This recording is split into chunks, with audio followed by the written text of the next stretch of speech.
Hey there, thanks for joining us at the Rabbit Hole of Research, where you'll learn a few facts that you can impress your friends with at a party. Hey, welcome back to the Rabbit Hole of Research. This here is the mini episode 35.1, the companion episode to Weird Plants. We had they were weird plants. You have me, Joe. You got Nick. You got Nick. Georgia. We've got Georgia. People are feeling a little under the weather, but we're going to power through for the love of science and y'all out there. Do this for the love of it. We do it for the love. Yeah, so last episode we had a special guest. Molly was on. Plant shop owner and plant lover. We talked about the diverse and captivating world of plants. We talked about a lot of different topics, including strange and weird plants, hence the title. Plant care tips, complexity of plant biology, even plants useful during a zombie apocalypse. So that was Most plants are. Most plants are. That's you can, yes. There's some plants that are more useful than others. I'm pretty sure we went over like a good variety of them too. We did, yeah. No, actually, I even thought of another one as I was out in the garden. And a weed is out there growing like crazy. And it's a sticky willy. And also known as cleavers or catchweed bed straw.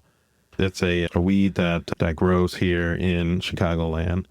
And it's got like little finger-like leaves. And it's super sticky and weird. Got to wear gloves to pull. It's got these little small hooked kind of like trichome hairs that clings to clothing. That's how it spreads its seeds.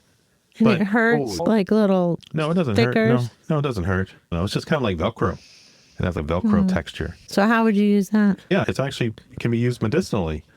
It has diuretic properties and it's a source of vitamin C. So like when I was on like Reddit, people were talking about like eating it and things like that. Yeah. Sticky Willy. Go get you some during the zombie apocalypse. I believe we have on this episode, yes? What's that? I believe we have a correction to make on this episode. A correction? Oh, yeah, I remember. A correction? a clarification, yeah, I remember. potentially.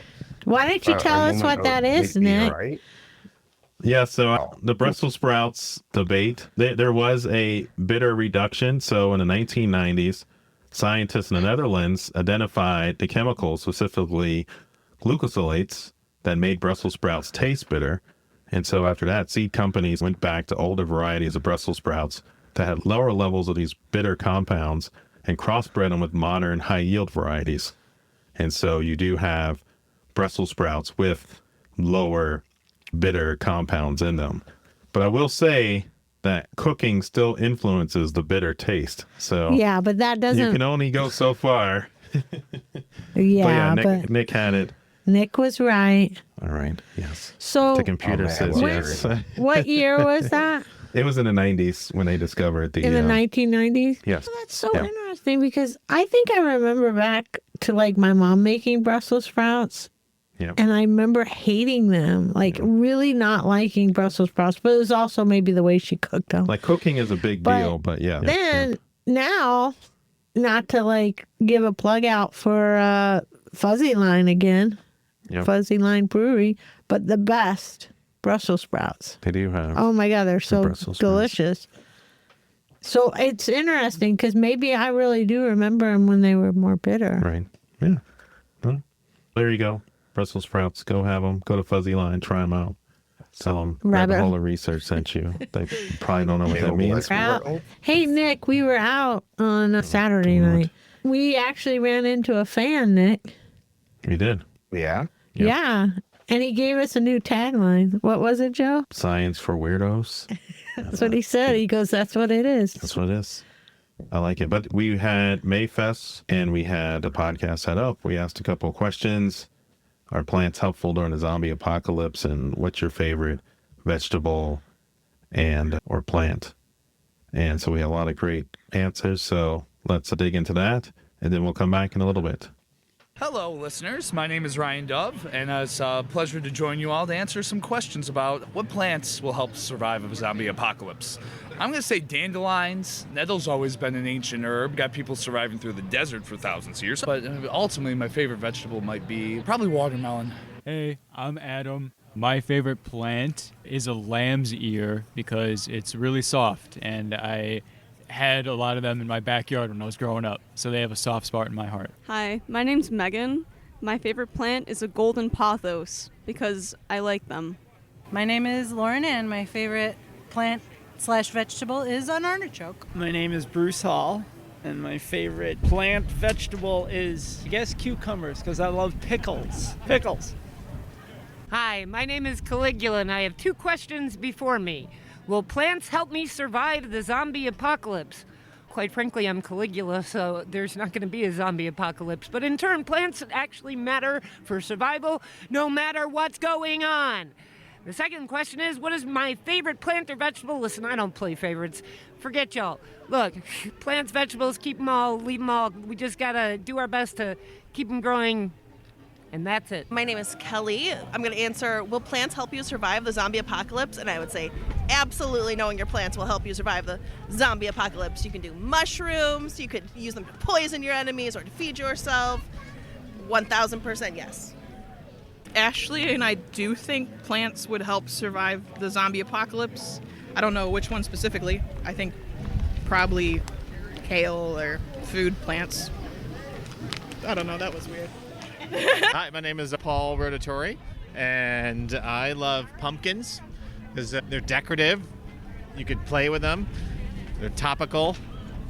You could roast the seeds. That's really honestly the main reason, is the seeds. My name is Kevin Walker. I'm from Southside. Yes, I believe plants will help you survive the zombie apocalypse because plants help humans survive. And if you want to keep your human nature, you need a plant, some kind of plants, to be here, to convert this little CO2, O2 kind of thing we got going on, this little thing we share with each other is called life. Yeah, if there are zombies, if there will be a zombie apocalypse, we will definitely need plants to make it to the next stage of whatever humanity that we're gonna have in this whatever. My favorite plant is definitely jade. I like how you can take like any leaf and it can like reproduce itself like super easily. So I'm a big jade fan, and agaves and stuff like that. Go. I wish. We can discuss this. So the topic is, will plants help you survive the zombie apocalypse? And my question is, what about the zombie plants? Yeah. So if there's apocalypse in the land and everything becomes living dead, so plants as well, dead trees. But what do they eat? Do they eat living trees? That's a good question. Yeah. Maybe there's a pass through for other people to get infected. Yeah. So they have no real purpose. Yeah. So in general, I feel there is not enough plant horror. Yeah. Because plants are terrifying creatures. But maybe if you eat a plant that's zombified, you then become a tree. I've noticed a few stands with good-looking pickles as I was approaching right, yes. here. So, what do you think? Can you pickle zombie vegetables? You probably could, yes. You can And if you eat one, what is the effect? Well, it depends on it. Does the acidification of the pickling process destroy the infectious agent? Yeah, probably. And so if you do that, then It's probably harmless. Very safe to eat. So pickling might save the day. So if you deep fry a zombie and eat it, you'll probably be fine. You'll probably be fine, yes. I agree. Interesting. Yes, I've never thought about it. Yes. If you want to be a cannibal. So. Well, but is zombie the same species as you? It would be, yeah. I guess. I think we've gone down some holes. Yeah. So, thank you. Hey, what's up? I'm Calvin. Will plants help you survive the zombie apocalypse? This is something we talk about quite a bit. Not necessarily zombies, though, right? I wouldn't say, this is Nicole, by the way. I wouldn't say that we're preppers, but we're like pre-preppers, right? So we've been doing a lot of growing and a lot of like making natural products and home brewing. And yes, absolutely plants will help you survive. There's so much medicinal stuff out there that grows in our yards and in the forests around us, and delicious things, which is actually gonna bring me over to my favorite plant or vegetable currently, dandelions. Big fan. You can brew with them. We're making dandelion wine right now, She's got a bunch that are being dehydrated for medicinal purposes, and as soon as the grocery stores stop working and we can't get our Oreos anymore, we can look around and realize that we have so much that we can survive on, and I love that. And also dandelions are beautiful. My name is Stacy. Let's see. Plants help you survive the zombie apocalypse? Honestly, I don't think so. Because what are they going to solve? Like, they're after your brains already. Favorite plant or vegetable? I would have to say eggplant for me. Thank you. No. All right, my name is Dale. Will plants help you survive the zombie apocalypse? I think it can if you're thinking about maybe eating some, if they're edible. And my favorite plant or vegetable, I would say carrots. Definitely carrots. Hi, my name is Janie. What will plant help survive zombie apocalypse? I say apocalypse because I like eatables. Edibles. What's my favorite plant or vegetable? I'll say my plant is eggnog. Hi, my name is Mary. I'm from Blue Island, and I think plants might be the only thing that will help us survive the zombie apocalypse because we need the beach. So, will plants help you survive the zombie apocalypse if they're big enough to stop a zombie, like a tree? But I don't know if they'd walk around a tree. I don't know. It's weird how they are without a brain or without a functioning brain, a reasonable brain. It's hard to say. My favorite plant has got to be a tree because if they do help me during a zombie apocalypse, I would be grateful. I am Catherine Einhorn. I run a little cottage business out of my home. It's called Reflections with Kate. I sell my art on canvas and wire work, crystal trees, and sun catchers and bags. You can go on my website and see where I'm teaching, because I teach all my art, or where I'm vending. Thank you for supporting small businesses. We really need you right now. Thank you. Maureen, will plants help me survive the zombie apocalypse? For sure, because I can then forage and live out in the woods and avoid those zombies as best as I can. My favorite plant or vegetable? I love spinach, but I'll forage ramps, mushrooms, which aren't plants, and other greens. Love it. Sally, will plants help you survive the zombie apocalypse? Absolutely. How are we going to eat? And what's my favorite plant or vegetable? I'd say that's probably a toss-up between a tomato and herbs. So, my name is Eli, owner of Gigawatt Coffee Roasters, and I'm out here at Maifest having a beautiful time. So, the question is, will plants help you survive the zombie apocalypse? Absolutely. Whether it's a sweet sticky leaf, a tomato, or even just some grass to camouflage you from the zombies. Plants can help you survive the zombie apocalypse. And what is your favorite plant or vegetable? Now that's a good question. I would have to say my favorite plant, it's a tree, because they give shade and they're beautiful. My name is Leanne. I live in Aurora, beautiful Aurora, Illinois, the city of lights. Will plants help you survive the zombie apocalypse? Absolutely they will. If you were to get one of those Victorian poison gardens, I feel like that could go a long way. And obviously, if it's the zombie apocalypse, you're going to need resources.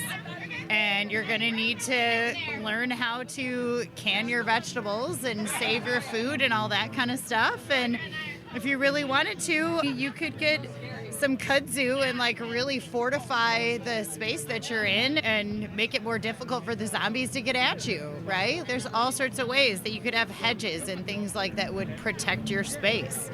That's just my initial thought. What is my favorite plant or vegetable? That's a tougher question. I really love nasturtium. It's probably my favorite garden plant currently, although it changes. Nasturtium's edible in all of its forms. It's self-seeding. It's gorgeous. It's a great companion, so it's wonderful to grow amongst your vegetables. And it's really pretty because it kind of like hangs in baskets and it hangs over the edges of your raised beds and things like that too. Hey, welcome back. That was a fun time out there at Maifest. It was fun. It was a good time. The whole crew was there. Nick showed up for a little bit. We had a couple fans come out who recognized the show. It was a lot of cold, good to see everyone. Yeah, it was. No, it was really awesome. And everyone got into the spirit and answered questions. And yeah, so it was really good interacting with the fans out there. We had our letterpress poster that could possibly be available. We'll put that in the show note email. So if you subscribe to the email and get that, you'll see the We Went Down Some Holes letterpress poster that we were making there. So yeah, and who knows, it might become a shirt or something. It might become a shirt. That's what I'm hearing. That's like we'll have video one day. Soon. Yeah. I feel like merch is going to come before the video. I know. Yes. Yeah, probably. The other thing in the episode I wanted to clarify, there was a comment about hens and chicks were the only succulents that grow in cold weather. But we talked about the prickly pear cacti, and that actually came up in the episode, growing into dunes. But cacti are succulents also. So hens and chicks aren't the only succulents that grow as perennials in cold weather. We do have some other ones. The other thing, I looked it up, the saguaro cacti does indeed produce flowers before they develop arms. They start flowering around 35 years old, but they don't typically develop arms until much older, between 50 to 70 years, and even up to 100 years. So, wow. Yeah, so that was a few things that I had caught in the episode and wanted to talk about. And I'm really sad because we haven't made it to the shop yet because just life is crazy. The Piper and the plant. Yeah, the Piper and the I'm excited to go check it out. I really want to do that. Yeah. One other thing Nick had brought up in the episode, and we touched on it, was can a plant grow inside of you? And I ruled that out as handwavium, but I looked it up, and there have been a few documented cases of seeds lodging in the lungs. So I said if it went down the digestive tract, was very acidic and probably would fail. But if you inhale it and it goes down into your lungs, so you have two pipes, air pipe and a food pipe, and so accidental aspiration, it could sprout. And there was a man in Massachusetts that had a pea plant growing in his lung after a pea seed had lodged in his lung after being inhaled. Wow. So I don't think that's a good thing. No, it's not. It wasn't a good thing. But hopefully he's okay. I didn't follow up on the man and his health outcomes. But yeah, so there you go, Nick. A plant can grow inside of you. Nice. Or not I thought you had nice. left. You're not nice. Depends on if you get the person with the plant growing in you. No, it's the full thing. I'm down for it. Yeah, so that was it. I think it was a fun episode, as always. We got a couple of fun episodes coming up. We have a next episode. It's going to be on Loki and a fun take with an author. And then after that, we start the Fantastic Four series. Should be fun. For that one. Should be fun. A fun time and some special guests in that lineup. So, right? Lots of special guests. Special guests, lots of them. Thanks to all the folks out there commenting. Alex on YouTube. Thanks for following along. And here we are. Science for Weirdos. Here we be. Science for Weirdos. All right, anything else? I missed anything? No, I think that covered it. Thanks again, Molly, for showing up to the basement studio. Yep, thanks for the stone plants. That was fun. Yeah. I was going to say, I don't know about thanking her for the pickle beer, but... Oh, yeah, the pickle beer. No, thanks. Yeah, and I guess that's it. This episode comes out May 21st. So that's a little special to me. That's my birthday. Oh, is it your birthday, Joe? It will be my birthday, yeah. When people are hearing this, I'll be turning 50. Man, big 5. Big 5. Little 5-0. Oh, little. Yeah. Happy birthday, Joe. Glad you got us started on this. And it's been a good time. I hope people enjoy listening to it all. And yeah. Let's see if we make it to 100. Wait, your age or the episode? What? Let's go with both. What episode number is this? Is this episode 50? And this is episode 35.1, I believe. End of year. This season will end, I think, on episode 51. So that's our last episode of the season. So we got a few more before the season's over. So hang in there. And that's not including the minis. That's just the major episodes. All right, then. Let's wrap it up. I know you guys came in not feeling well. Or being found. Yeah. All right. So you got me, Joe. You got Nick. We got Nick. From Georgia. We got Georgia. We went down some mini holes. Mini holes. Y'all stay safe and healthy out there. Love you. Bye-bye.